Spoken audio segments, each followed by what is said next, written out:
Hey guys, so today's video is going to be a little bit different. Obviously you can hear me, but you're not going to be able to see me today.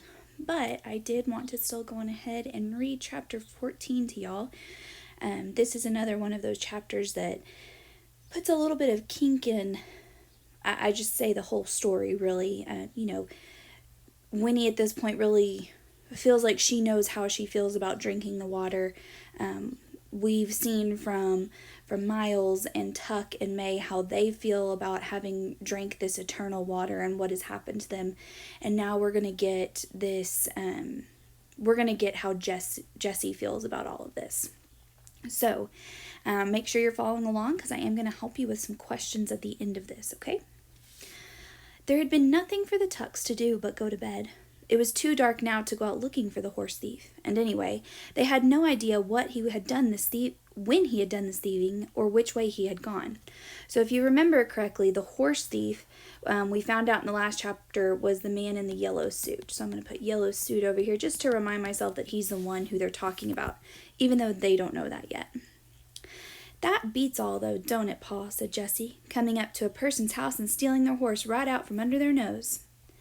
"I got to give you that," said Tuck, "but the question is, was it just some ordinary thief, or was it someone that had some special reason? I don't like it. I got a bad feeling about the whole thing." So here, we're getting a little bit of foreshadowing of he's getting this bad feeling. They're trying to tell us that, hey, this may not be as good as we thought it was, or that it's as okay as maybe we thought it was, that he was just trying to help Winnie. "Hush now, Tuck," said May. She was spreading a quilt on the old sofa, making it into a bed for Winnie. "You're too much of a worrier. There's nothing we can do about it now, so there's no sense fussing. You got no reason to think there's anything peculiar about it anyway. Come on, we'll get a good night's sleep and figure it out in the morning when we're fresh. Boys, up you go, and don't get talking. You'll keep us awake. Winnie, child, you bed down too. You'll sleep first rate on the sofa here." But Winnie did not sleep at all for a long time.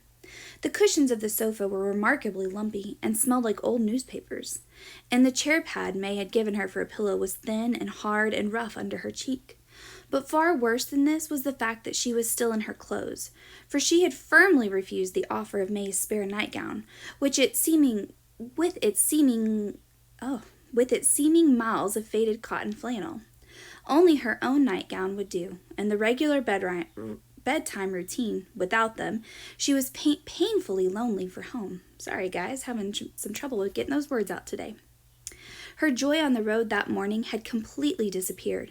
The wide world shrank, and her oldest fears rolled freely in her consciousness. It was unbelievable that she should be in this place. It was an outrage, but she was helpless to do anything about it, helpless to control it, and exhausted by the conversation in the rowboat. So here we see yet again that Winnie has had another turnaround in how she feels about all of this. It says that the joy on the road that morning had completely disappeared. She talks about being in an outrage. She was helpless. She said she was exhausted. So we're seeing now that, again, the toll of all of this is finally starting to set in for her. Was it true? Could they really never die, these Tucks? It had evidently not occurred to them that she might not believe it. They were only concerned that she keep the secret. Well, she did not believe it. It was nonsense. Wasn't it? Well, wasn't it? Winnie's head whirled. Remembering the man in the yellow suit was the only thing that kept her from weeping. "He's told them by now," she thought, rehearsing it. "They've been looking for me for hours.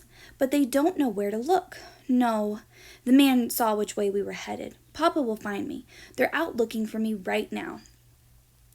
She went over it again and again, lying wrapped in the quilt, while outside the moon rose, turning the pond to silver. There was a hint of mist now that the air was cooler, and the frogs talked comfortably.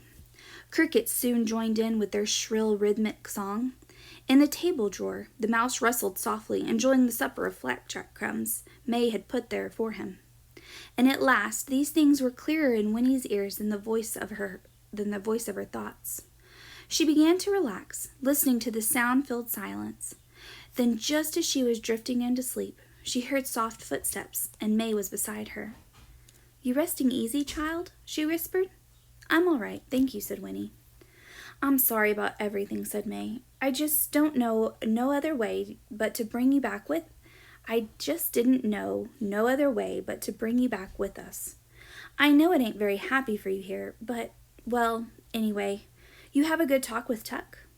I guess so, said Winnie. That's good. Well, I'm going back to bed. Get a good sleep. All right, said Winnie. But still May lingered. We've been alone so long, she said at last. I guess we don't know how to do with visitors, but still and all, it's a good feeling you being here with us. I wish you was ours. She put out an awkward hand then and touched Winnie's hair. Well, she said, good night. Good night, said Winnie. Tuck came to a little later to peer down at her anxiously. He was wearing a long white nightshirt and his hair was rumpled. Oh, he said, you still awake? Everything all right? Yes, said Winnie. I didn't mean to disturb you, he said, but I've been laying in here thinking I ought to be setting out here with you till you went to sleep. You don't have to do that, said Winnie, surprised and touched. I'm all right. He looked uncertain. Well, but if you want something, will you holler? I'm just in the next room. I'd be out here like a shot. And then he added gruffly, it's been quite a time since we had a natural growing child in the house. His voice trailed off. Well, try to get some sleep. That sofa there, I guess it ain't the kind of thing you're used to. It's fine, said Winnie. The bed's no better, or I'd switch you, he said. He didn't seem to know how to finish the conversation, but then he bent and kissed her quickly on the cheek and was gone. Winnie lay with her eyes wide. She felt cared for and confused, and all at once she wondered what would happen to the Tucks when her father came. What would he do to them? She would never be able to explain how they had been with her, or how they made her feel. She remembered guiltily that at supper she had decided they were criminals. Well, but they were, and yet... And then a final visitor made her confusion complete. There was a creaking on the loft stairs, and Jessie was looking down at her, very beautiful and eager in the faint blue moonlight. Hey, Winnie Foster, he whispered. You asleep? This time she sat up, pulling the quilt around her in sudden embarrassment, and answered, No, not yet. Well, then listen. He knelt beside her, his curls tumbled and his eyes wide. I've been thinking it over. Pa's right about you having to keep the secret. It's not hard to see why. But the thing is, you knowing about the water already and living right next to it, so you could go there any time. Well, listen. How'd it be if you was to wait till you're 17, same age as me? Heck, that's only 6 years off. And then you could go and drink some. And then you could go away with me. We could get married even. That'd be pretty good, wouldn't it? We could have a grand old time and go all around the world, see everything. Listen, Ma and Pa and Miles, they don't know how to enjoy it, what we got. Why, heck, Winnie, life's to enjoy yourself, isn't it? What else is it good for? That's what I say. And you and me, we could have a good time. We could have a good time that never stopped. Wouldn't that be something? Once more, Winnie adored him, kneeling there beside her in the moonlight. He wasn't crazy. How could he be? He was just amazing. But she was struck dumb. All she could do was stare at him. You think on it, Winnie Foster, Jessie whispered earnestly. Think on it some, and see if it don't sound good. Anyway, I'll see you in the morning, all right? All right, she managed to whisper in return. He slipped away back up the creaking steps. But Winnie sat upright, wide awake, her cheeks burning. She could not deal with this remarkable suggestion. She could not think on it, for she didn't know what to believe about anything. She lay down again finally and stared into the moonlight for another half an hour before she fell asleep. So again, just kind of getting a little peek into the family and how everyone feels about this. May and Tuck, we see how excited they are to finally have someone to share their story with, someone that they obviously very much care about.